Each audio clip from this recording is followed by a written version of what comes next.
आप सुन रहे हैं मुकेश वाल्टे का मिक्स किया हुआ गाना।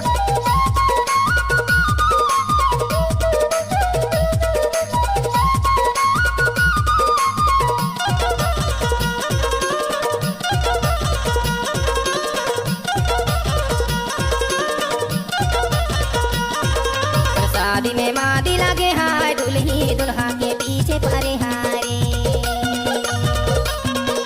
शादी में मादी लगे हाय दुल्ही दुल्हा के पीछे परे हारे।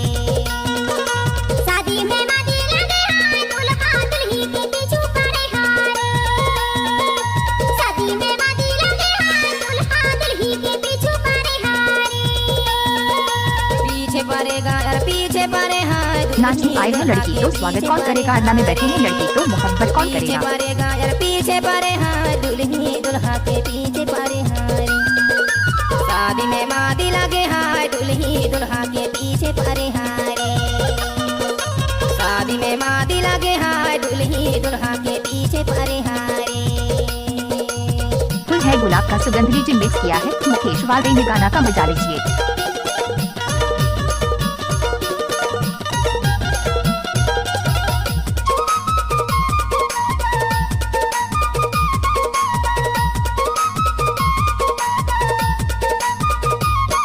अरे बाजाता बाजा यार बैंड बाजा, अरे बाजाता बाजा यार बैंड बाजा।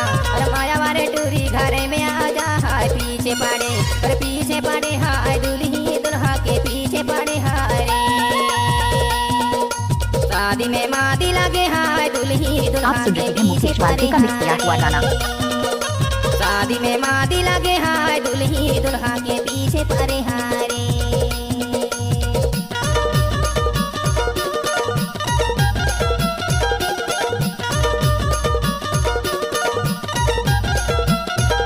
आप सुन रहे हैं मुकेश वाल्टे का मिक्स किया हुआ गाना।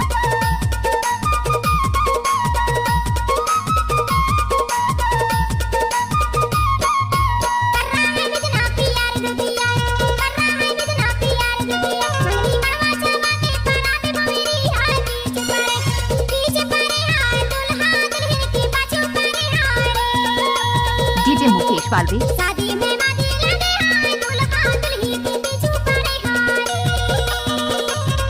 Mobile number 62 63 82 04 76।